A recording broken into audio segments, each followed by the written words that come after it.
When Charlton Heston and Ava Gardner came together on a lavish 1963 historical epic, the result should have been cinematic magic. Instead, it became a nightmare of egos and bitter resentment. Heston would later confess that his experience filming with Ava Gardner featured the worst behavior he had ever seen by a professional colleague. He vowed he had never worked with her again. For her part, Ava's disdain for Heston was equally intense. And, as we will discover, the reason behind her hatred was surprisingly tragic and deeply personal. Charlton Heston's early life and rise to fame. Charlton Heston was born John Charles Carter on October 4, 1923, in Illinois. He spent part of his childhood in rural Michigan, where he discovered a love for acting while performing in small school plays. In high school, a student production sparked his passion, and he later earned a drama scholarship to Northwestern University. His studies were interrupted by World War II, where he served as a radio operator and aerial gunner in the U.S. Army Air Forces. After the war, Heston moved to New York City in 1946 to pursue acting full-time. He made his Broadway debut in Antony and Cleopatra and soon found roles in live television drama. Heston was known for being serious and disciplined, both on and off screen. He took his work very seriously and expected others to do the same.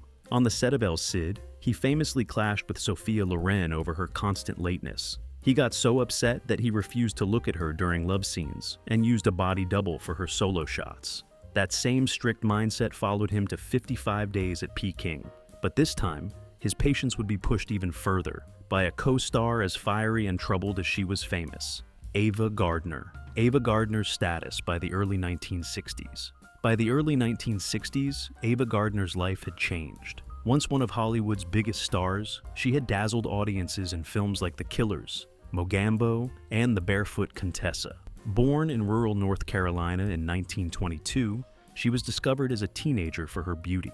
Over time, she became a major actress known for her talent and screen presence. Off-screen, she had three famous husbands, Mickey Rooney, Artie Shaw, and Frank Sinatra, and a wild reputation for drinking and late-night parties. By 1960, Gardner was tired of the pressure from studios and being treated as just a sex symbol. She moved to Madrid, where she enjoyed the culture and freedom, but stepped away from acting. Friends said she seemed lost. She had no children, her romance with Sinatra was over, and she drank heavily. She still made good money, but her spending and generosity left her finances tight. In 1962, she agreed to star in 55 Days at Peking for a large paycheck and a chance to return to acting. But filming turned into a nightmare. Gardner disliked the script, the chaos on set, and her co-star Charlton Heston.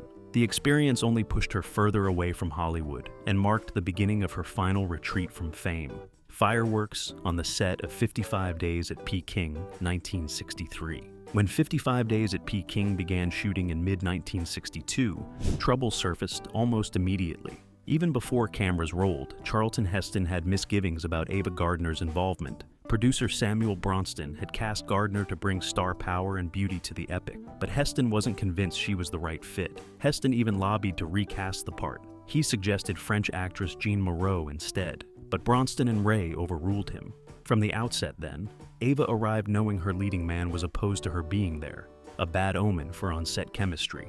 Initially, both stars tried to make the best of it. Upon the cast's arrival in Madrid, Gardner graciously hosted a cocktail party at her apartment for Heston, co-star David Niven, and other crew. For one convivial evening, everyone mingled over drinks and optimistic toasts, and it seemed the production might proceed smoothly. However, once rehearsals and actual filming commenced, that goodwill evaporated fast. It soon became clear that Charlton Heston and Ava Gardner were a volatile mismatch. Heston approached the massive production with his usual discipline and seriousness. He even brought in a personal writer to polish his dialogue, determined to elevate what he saw as a lackluster script. Gardner, on the other hand, quickly lost faith in the film and began acting accordingly. At the very first script read through, Ava stunned everyone by slamming down her script and snarling that it was expletive lousy, then storming out. Heston noted in his diary that her tantrum turned the evening macabre, casting a pall over the project from day one. This outburst was a harbinger of things to come. As screenwriter Philip Yordan later confessed, "We had a great deal of trouble with Gardner. She really didn't want to work. Maybe she needed the money. She had trouble concentrating at times. She was late. She didn't know her lines. In short, The Ava Gardner who showed up on set was disengaged and erratic, a legendary star going through the motions, without her old passion. As filming wore on, Gardner's behavior became increasingly disruptive. By many accounts, she drank heavily throughout the shoot, often indulging at lunch and rendering herself useless for work after lunch. As Heston later described, she would arrive on set hungover, struggle to remember her dialogue, and sometimes keep the cast and crew waiting for hours. Heston, a teetotaler, was appalled by what he considered rank unprofessionalism. Relations between the two stars deteriorated rapidly. Director Nicholas Ray tried to manage the situation and, interestingly, found himself bonding with Ava in a rebellious sort of camaraderie. Ray's biographer noted that the director formed an alliance of outsiders with Gardner on set. Ray had his own demons with pills and alcohol, which perhaps gave him empathy for Ava's moods. But even Ray's understanding had limits. The production itself was plagued with broader issues that magnified the stress for everyone. Midway through filming, Nicholas Ray actually collapsed on set with chest pains, a heart attack brought on by exhaustion. While Ray's health problems had multiple causes, many on the crew, Heston included, could not help but suspect that the strain of dealing with Ava's constant delays and outbursts contributed to his breakdown. After Ray was hospitalized and left the project, the studio scrambled to finish the film with replacement directors. Second unit director Andrew Martin was brought in to handle action sequences, and at Heston's recommendation, director Guy Green flew in from Hollywood to film the remaining dramatic scenes. This revolving door of directors only added to the chaos. Worse, the script was still in shambles. It hadn't even been completed when shooting began, and key scenes were being written just a day or two before filming. Actors would be handed scraps of paper with hastily scribbled new lines on the set. On some days, Heston and Niven resorted to ad-libbing dialogue simply to get through a scene. Such disorganization infuriated Ava. Having come up in the well-oiled MGM studio era, she was accustomed to professionalism on set. The piecemeal script and lack of clear direction made her very unsettled, according to the Ava Gardner Museum's account. Massive crowd scenes only compounded the disorder. The production employed over 1,000 local extras, many untrained and not fluent in English, which led to frequent confusion and even danger. Another confrontation erupted when an extra on set snapped an unauthorized candid photograph of Ava. Image-conscious and fiercely private, Gardner exploded with anger. She halted production and furiously demanded that the culprit be found and fired on the spot. The crew obliged and removed the offending extra, hoping to placate their star. Yet, when filming resumed, Ava became convinced she heard another camera click in the distance. At once, she stopped acting again and insisted that the second photographer be hunted down as well. The set fell silent as everyone searched, but no hidden camera was found. It dawned on her colleagues that Gardner might have imagined the second click, either from frayed nerves or the haze of alcohol. Regardless, her paranoia had now cost another full day of shooting. Each of these episodes, the walk-offs, the tantrums, the lost hours, sent the production further off schedule and over budget. Charlton Heston, normally the epitome of cool control, was seething. To him, Ava's antics were unbelievable, destructive behavior, and he was not shy about venting his frustration in private. Even the usually unflappable David Niven grew exasperated as scenes had to be rearranged or trimmed to cope with Gardner's absenteeism. By the time 55 Days at Peking finally wrapped in late 1962, Charlton Heston's relationship with Ava Gardner had collapsed into open animosity.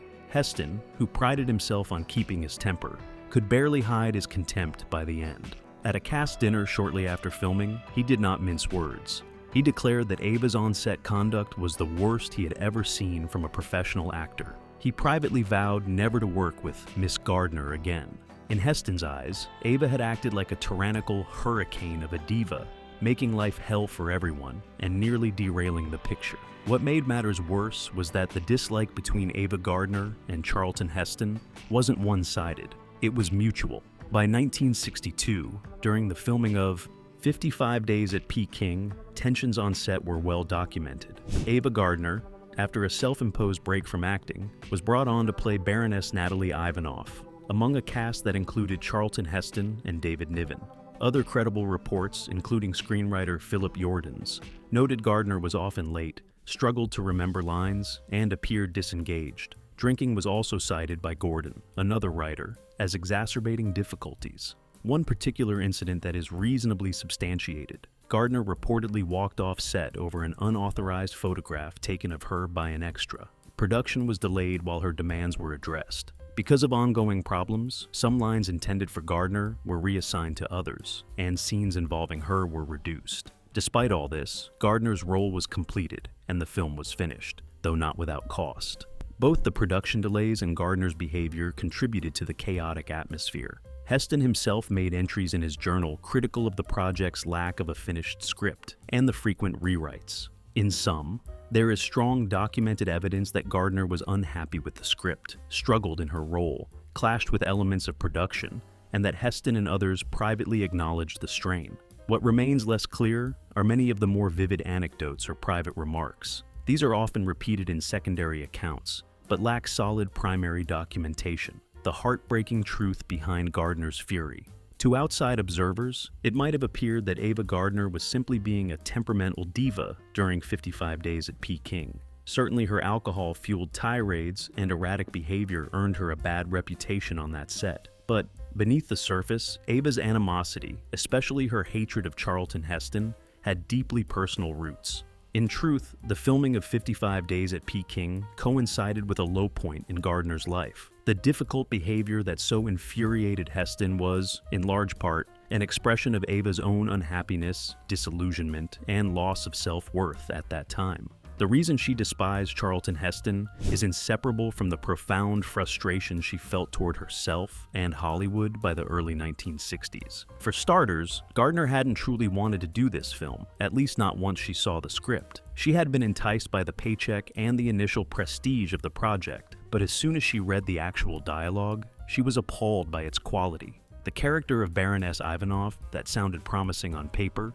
turned out, in Ava's view, to be thinly written and trite. It didn't live up to her expectations, noted one account bluntly. Feeling cheated by the material, Ava effectively gave up on the movie before it even really began. Unlike Charlton Heston, who responded to a weak script by working even harder to improve it, Gardner responded with open disdain. That single moment speaks volumes about her state of mind. Ava was burned out and had lost her former enthusiasm for filmmaking. In her own memoir years later, Gardner candidly admitted that by the early 60s, acting had ceased to excite her. Reflecting on the projects she did around that time, including 55 Days at Peking, she wrote that they didn't exactly make me bubble over with enthusiasm at the thought of getting back in front of the camera. In fact, after 55 Days, Ava turned down several high-profile film offers, including roles in Sweet Bird of Youth 1962 and The Pink Panther 1963, and effectively walked away from Hollywood for a while. The miserable experience on 55 Days at Peking was a major factor in that decision. It had sapped what remaining love she had for the business. Thus, when we see Ava Gardner behaving unprofessionally on this set, we are really seeing a woman who is profoundly disillusioned and no longer motivated by her work. That is a poignant reality. A star once passionate about acting now, so jaded that she simply stopped trying. Another key factor underlying Ava's fury was her emotional and physical exhaustion. By 1962, Gardner was in her late 30s, an age at which Hollywood's unforgiving spotlight often begins to dim for its leading ladies. She had lived hard in the preceding years, with heavy drinking and late nights that left her worse for wear. She was also carrying the emotional scars of her failed marriages and romances, particularly the heartbreak with Frank Sinatra, whom she often called the love of her life. Ava's personal assistant and close friend, Maureen Renee Jordan, observed that by the early 60s, Ava was often deeply sad underneath her brash exterior. During the 55 Days shoot, when Ava wasn't erupting in anger, she could be found alone in her dressing room, quietly playing chess or listening to mood music to stay in character, solitary activities that hint at her loneliness. Renee Jordan later summed up Ava's demeanor on 55 Days at Peking thus: "The characters were cardboard, the script ridiculous. The superb cast members all wandered around trying to work out how they had managed to get themselves stirred into such an epic stew." In that witty but damning quote, one can detect Ava's own disillusionment. She felt she had landed in a ridiculous project, and indeed wondered how her life had come to that point. Her frequent retreat into alcohol during filming was as much self-medication for despair as it was irresponsibility. She was drinking all the time, recalled screenwriter Bernard Gordon, who added that Ava's reputation in Madrid was such that she'd even been asked to leave the Ritz Hotel for drunken behavior. This was not a happy woman. This was someone trying to drown her sorrows. In one sense, Ava's co-stars and crew became collateral damage of her inner turmoil. Financial stress also played a role. It may seem odd to think of a Hollywood legend as having money troubles, but Gardner's lavish lifestyle meant she was perpetually worried about finances. By taking 55 days at Peking for a big $500,000 fee, she was, in part, shoring up her bank account. And nothing erodes artistic satisfaction, like doing a job you don't love purely for money. Philip Yordan's jibe that maybe she needed the money was likely true. That knowledge probably added to Ava's resentment. She may have felt she'd sold out by doing a film her heart wasn't in, and thus every on-set frustration was magnified. Each time Heston scolded her for lateness, or the director begged her to be cooperative, it likely reminded Ava that she was stuck in a situation she despised, but had gotten herself into. This only fueled her anger towards the film, the crew, and especially Heston, who symbolized the disciplined professional role she no longer wanted to play.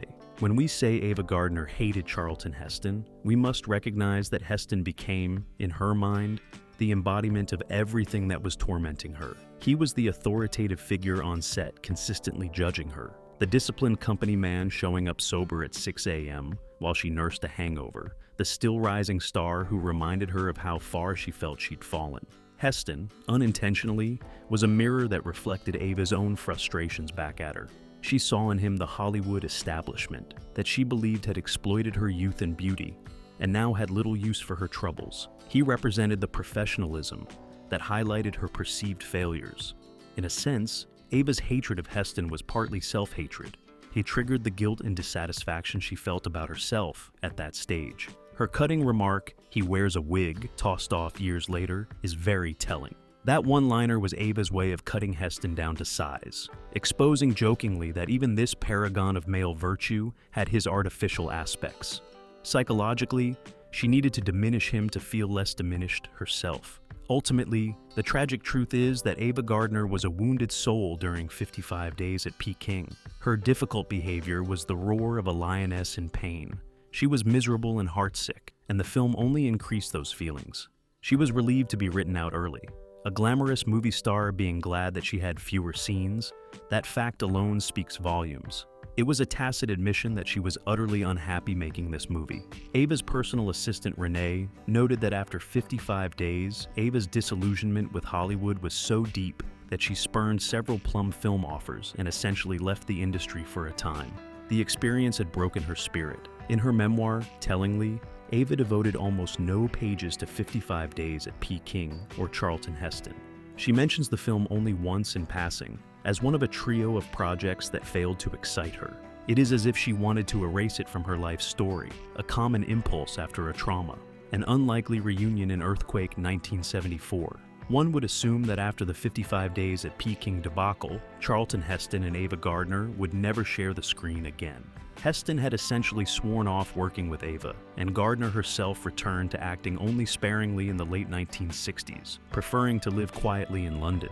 Yet, in a twist of Hollywood fate, the two found themselves cast together a decade later, this time as husband and wife. In 1974, Universal Pictures paired Charlton Heston and Ava Gardner in the big-budget disaster film Earthquake. Heston, still a huge box office draw, took the lead role of a Los Angeles architect struggling to survive a catastrophic quake.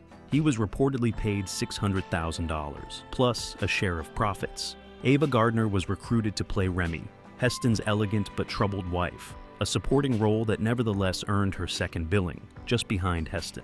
The film's all-star cast also featured George Kennedy, Lorne Greene, and Genevieve Bujold. For audiences in 1974, seeing Heston and Gardner's names together again was a surprise, given the well-known acrimony from a decade prior.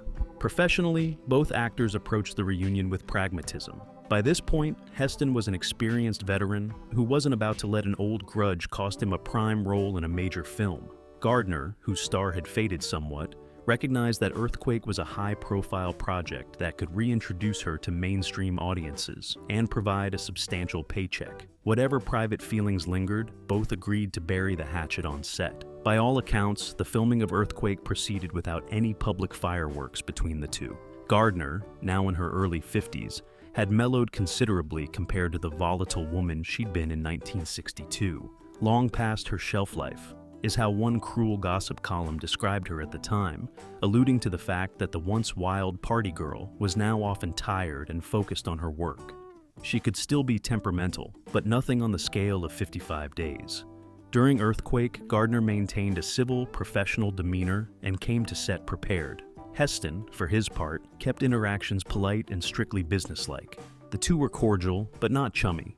They essentially treated each other as polite strangers who happened to be playing a married couple. Interestingly, that distance between them may have actually benefited their performances.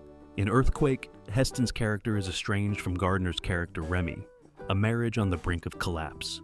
Their scenes together crackle with an unmistakable tension and bitterness. One reviewer noted that the sour chemistry between Gardner and Heston as an unhappy husband and wife felt quite persuasive on screen. Life was indeed imitating art. The residual friction, or at least lack of warmth, translated into a believable depiction of a couple that can barely stand each other. If there was any subconscious score settling, it was channeled into the roles. In a key storyline, Heston's character is drawn to a younger woman played by Bejeweled, while Gardner's character Remy becomes increasingly desperate and hysterical, a dynamic which Gardner played to the hilt. A contemporary observer commented that Ava Gardner seemed to be imitating Elizabeth Taylor's famous shrewish role in Who's Afraid of Virginia Woolf, as she portrayed Remy's clingy despair, rendering the character insufferable from start to finish. It was not a flattering critique of Gardner's performance, but it underlined how Earthquake deliberately cast her against type. She was no longer the irresistible seductress, but rather an aging, embittered spouse being left behind, arguably not far from how Ava herself may have felt in the 70s. There were some ironic indignities for Gardner in Earthquake. Most notably, the casting bordered on the absurd. Veteran actor Lorne Greene was cast as Ava's father in the film, even though Greene was only 7 years older than Gardner in real life. The age mismatch was glaring, and critics definitely noticed. The Leonard Maltin Movie Guide gave Earthquake a notorious bomb rating, and snarked that Marjo Gortner as a sex deviate and Gardner as Lorne Greene's daughter tie for the film's top casting honors, in other words, top casting missteps. It was a rather cruel reminder that Hollywood was now viewing Ava as old enough to believably be the daughter of a man barely her senior. For Gardner, who had been one of cinema's great beauties, playing this frumpy middle-aged wife and having to call Lorne Greene daddy on screen was surely a bitter pill. But if Ava felt any embarrassment or resentment, she kept it private and acted like a pro. When doing publicity for the film, she dutifully appeared alongside Heston and spoke graciously about the project. This Earthquake itself was a box office success, capitalizing on the 1970s disaster movie craze. The film's selling point was its then novel sense-around audio gimmick that made theaters literally rumble during the quake scenes. It ended up grossing strongly and even won an Academy Award for Best Sound, along with a Special Achievement Oscar for its visual effects. For Gardner, Earthquake would be one of her last significant film appearances. The same year it was released, 1974, Ava suffered a serious health scare, an illness that required an emergency hysterectomy, and afterward largely retired from acting. Apart from a few small roles in the 1980s, she lived out her remaining years quietly in London, far from the Hollywood spotlight. Heston, by contrast, continued a prolific career into the 1980s, and later reinvented himself as a very public figure in politics, serving as president of the NRA in the late 1990s. By all indications, when the Earthquake wrapped, Heston and Gardner parted ways on polite terms, but did not exactly become friends. There were no reports of personal warmth or reconciliation between them. They came, did their jobs professionally, and moved on. In interviews afterward, Heston was respectful toward Ava's legacy, but generally avoided discussing 55 Days at Peking or any past acrimony. Gardner, when asked about Earthquake, would divert the topic. Clearly, working with Chuck Heston again was not an experience she cared to dwell on. In short, they each moved on quietly. Two greats who shared the screen, but left the past in the wings. If you found this story powerful, like, share, and subscribe for more. And let us know in the comments whose untold story should we uncover next.